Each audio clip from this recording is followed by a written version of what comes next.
Nobel prize एक ऐसा सम्मान है जो आपके ज़िंदगी भर के अचीवमेंट्स पर एक मोहर लगा देता है।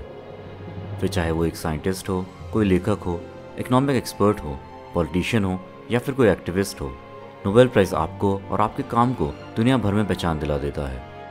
खासतौर से नोबेल पीस प्राइज़, जिसे हम नोबेल शांति पुरस्कार भी कहते हैं, ये वर्ल्ड पीस के लिए किए गए कंट्रीब्यूशन के लिए दिया जाता है। नेल्सन मंडेला, दलाई लामा और मार्टिन लूथर किंग जैसे ग्रेट लीडर्स को ये पुरस्कार दिया गया है। पर कुछ ऐसे भी विजेता हैं जो नोबेल पीस प्राइज़ पर हमें सवाल उठाने को मजबूर करते हैं। आइए जानते हैं उन नोबेल पीस प्राइज़ विनर्स के बारे में जिन्हें यह अवार्ड नहीं मिलना चाहिए था।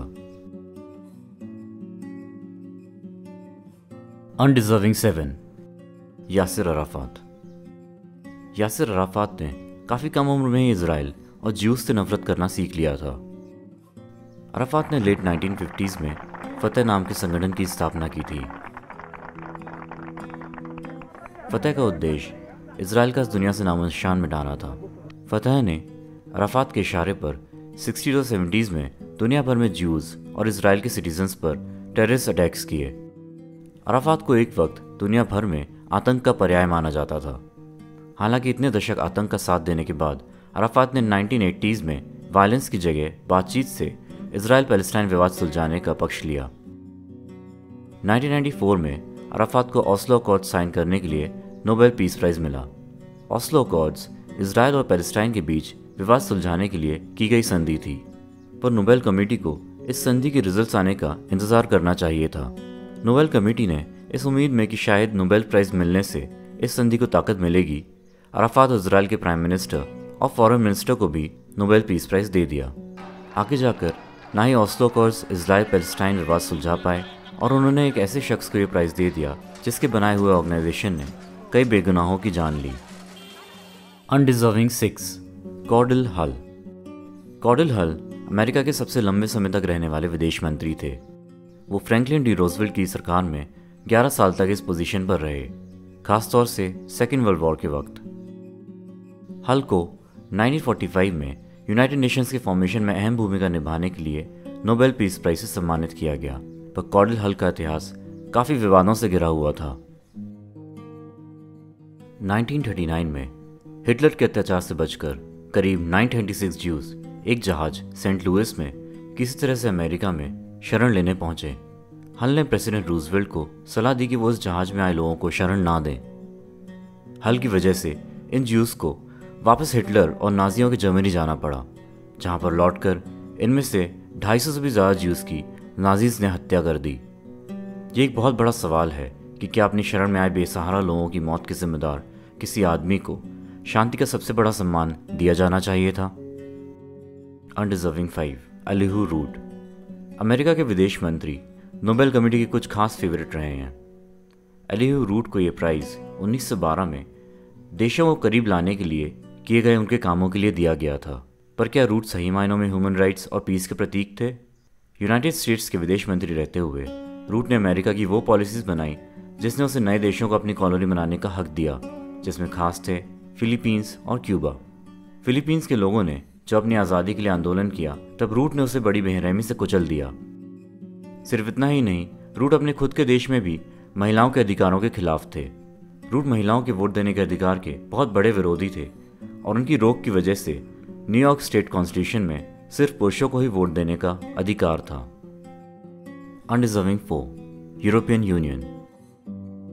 अल्फ्रेड नोबेल ने अपनी विल में लिखा था कि नोबेल पीस प्राइज़ उसे दिया जाना चाहिए जो डिसआर्मामेंट मतलब सैनिक हथियारों को बढ़ने से रोके। यूरोपियन यूनियन के लिए डिसआर्मामेंट तो दूर की बात है, यह दरअसल दुनिया के सबसे बड़े वेपन सप्लायर में से एक है। 2015 से 2019 के बीच दुनिया में बेचे गए 26% हथियार यूरोपियन यूनियन से ही आए थे, जो कि यूएस के बाद दूसरे नंबर पर आता है। और वर्ल्ड पीस को लेकर भी यूरोपियन यूनियन का इतिहास कुछ खास नहीं है। अनडिजर्विंग 3, ली डक थो। ली डक थो एक नॉर्थ वियतनाम के कम्युनिस्ट लीडर थे। उन्हें 1973 में हेनरी किसिंजर के साथ पेरिस पीस अकॉर्ड्स में वियतनाम युद्ध खत्म करने की कोशिश करने के लिए नोबेल पीस प्राइज़ दिया गया था। ध्यान दीजिए, सिर्फ कोशिश करने के लिए, क्योंकि वियतनाम में युद्ध अगले 2 साल तक खत्म नहीं हुआ और ये ख़त्म भी हुआ तो नॉर्थ वियतनाम की कम्युनिस्ट फोर्सेस की जीत के साथ, ना कि किसी समझौते की वजह से। जिसका मतलब है कि पेरिस पीस अकॉर्ड्स का कोई असल मतलब नहीं था। ली डक थो ने यह पुरस्कार खुद ही लेने से इनकार कर दिया। वैसे ली डक थो एक बहुत कट्टर कम्युनिस्ट लीडर थे जिन्होंने अपनी आइडियोलॉजी के विपरीत लोगों की हत्या का समर्थन किया था। ली डक थो वियतनाम वॉर में भी कई बारबेरियन नीतियों के समर्थक थे। थो उस सरकार का हिस्सा भी थे जिसने टेट ऑफेंसिव में 25,000 वियतनाम के नागरिकों की हत्या की थी। Undeserving to Barack Obama. जब 2009 में Nobel peace prize newly elected US president Barack Obama को दिया गया तो ऐसा लगा कि नोबेल प्राइज की जगह हमारा फिल्मफेयर अवार्ड बन गया हो, जहां सबसे पॉपुलर स्टार ही बेस्ट एक्टर अवार्ड जीतता है। बराक ओबामा को जब नोबेल पीस प्राइज दिया गया था तब ओबामा को यूएस प्रेसिडेंट के ऑफिस में सिर्फ 9 महीने ही हुए थे। इस फैसले की हर तरफ आलोचना हुई और माना गया कि ओबामा को यह प्राइज देना अनडिजर्विंग, प्रीमेच्योर, पॉलिटिकली मोटिवेटेड और विशफुल है। सबसे चौंकाने वाली बात यह थी कि नोबेल पीस प्राइज के नॉमिनेशन की डेडलाइन 1 फरवरी 2009 थी, मतलब ओबामा की यूएस प्रेसिडेंट की पोजीशन संभालने के सिर्फ 12 दिन बाद। आखिर 12 दिनों में ओबामा ने विश्व शांति के लिए ऐसा क्या कर दिया कि वो नोबेल पीस प्राइज के हकदार बन गए? क्या सिर्फ यूएस प्रेसिडेंट का इलेक्शन जीतना ही इस पुरस्कार को पाने के लिए काफ़ी था? वैसे ओबामा ने खुद भी इसे सरप्राइजिंग बताया और माना कि वो इसके हकदार नहीं हैं, पर उन्होंने इसे लेने से इनकार नहीं किया। कम से कम ली डक थो ने इसे रिजेक्ट तो कर दिया था। वैसे बराक ओबामा का प्रेसिडेंट के तौर पर भी पीस और ह्यूमन राइट्स का रिकॉर्ड कुछ खास नहीं है। ओबामा ने किसी और यूएस प्रेसिडेंट से ज़्यादा ड्रोन स्ट्राइक्स के आदेश दिए और साथ ही उन्होंने एडवर्ड स्नोडन और विकीलीक्स के जूलियस असांज जैसे फ्री स्पीच और प्राइवेसी के समर्थकों को अपराधी घोषित कर दिया था।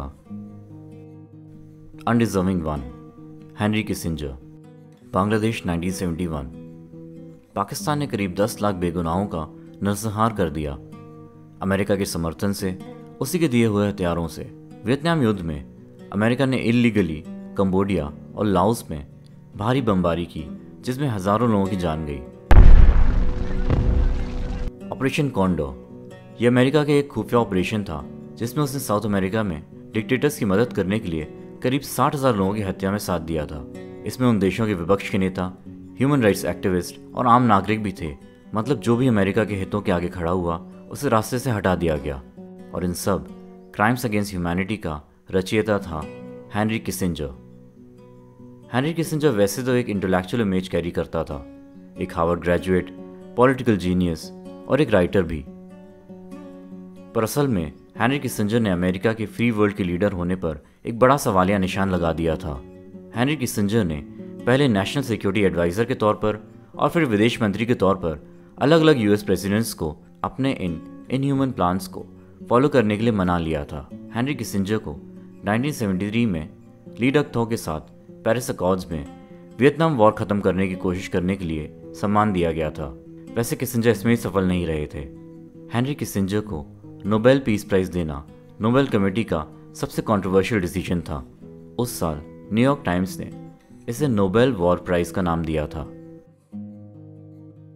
अभी आप ही डिसाइड कीजिए कि क्या नोबेल प्राइज को वो दर्जा मिलना चाहिए जो मीडिया उसे इतने लंबे समय तक देती आ रही है। कमेंट सेक्शन में हमें बताइए कि आप इस बारे में क्या सोचते हैं और ऐसे और वीडियोस देखने के लिए हमें सब्सक्राइब कीजिए।